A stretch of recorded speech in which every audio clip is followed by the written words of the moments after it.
Today I'm actually going to prove to you that RSPs are awesome. As a financial planner, something really bothers me, and that's what I hear all the time from a lot of Canadians, where they tell me, oh, RSPs are a scam, I don't invest in them, they're brutal or whatever.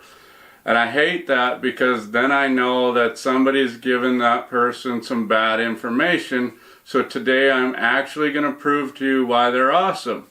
And it is true that in some cases a lot of people shouldn't necessarily invest in the RSP, but for most people it's going to be the absolute best way that you can save your money for retirement. So let's just go back to Unit 1 of tax planning and use a really simple example where the guy was making $110,000 a year and he put $10,000 a year into his RSP and was getting 36% back on every time he put that contribution in.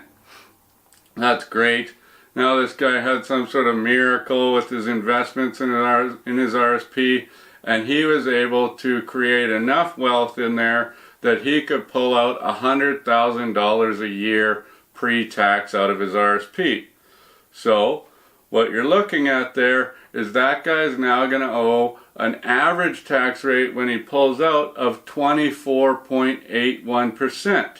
He still saved himself 11% from what he got back to now what he's paying when he's pulling out. And that's not even a realistic example. So let's take a look at like an actual realistic example of what this guy, his retirement plan might look like. And this is going to take a little bit more math, but I'm going to try and keep it simple so you guys can follow along. I know a lot of people don't like math, but we've got this guy. He's making $110,000 a year. He puts $10,000 every single year into his RSP from the age of 30 until his retirement age of 65 years old. And he did some okay investing, and he got a rate of return of 6%. So now he's turned that into approximately $1.1 million in his RSP by the time he's 65. And he was also a client of K4 Financial, and he listened to me, which is awesome because most people don't. But anyways, he says, okay, Kent, I'm going to do the exponentializer. I'm going to take that $3,600 tax return that I get every year, and I'm going to put it into my tax-free savings account. And I say, that's awesome. Instead of buying that boat or putting that down payment down on that sled or whatever, you listen to me. That's great. So he's got the same investments in his tax-free savings account, got that 6% rate of return, which turned into approximately $400,000. This is great. He's got a $1.5 million to work with. And then he says to me, okay, Kent, I want to live off of the exact same amount of money in retirement. I want the exact same lifestyle that I had before. So I said, okay, let's look at the numbers. You know, before tax, you were effectively making $100,000. So after tax, you are roughly left with about $75,000 to work with. So that's good.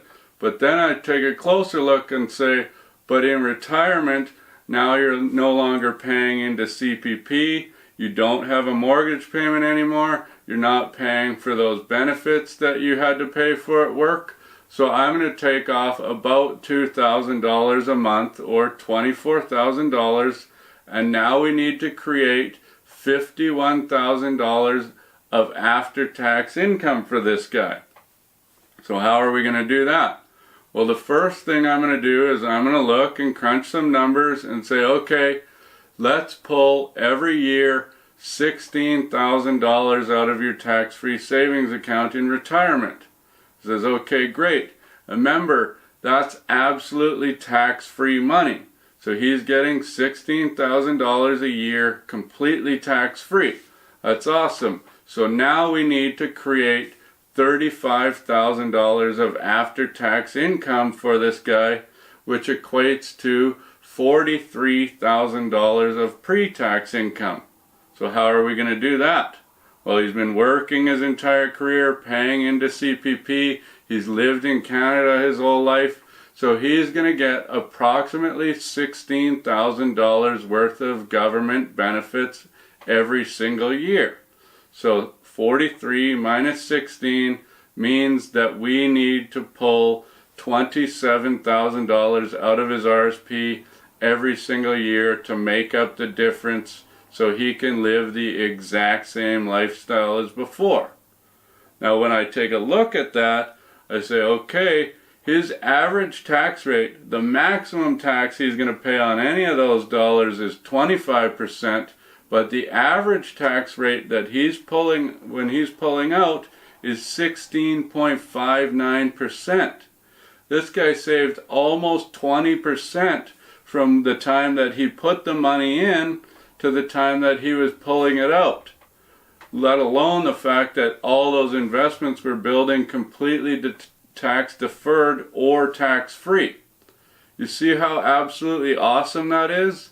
And now do you understand why the only people that think that RSPs are a bad idea are people that aren't actually good at math, or they've been told by somebody that doesn't understand math. It is in place for a reason. It's an awesome thing. So please start taking your financial advice from somebody that actually knows what they're talking about. Thank you.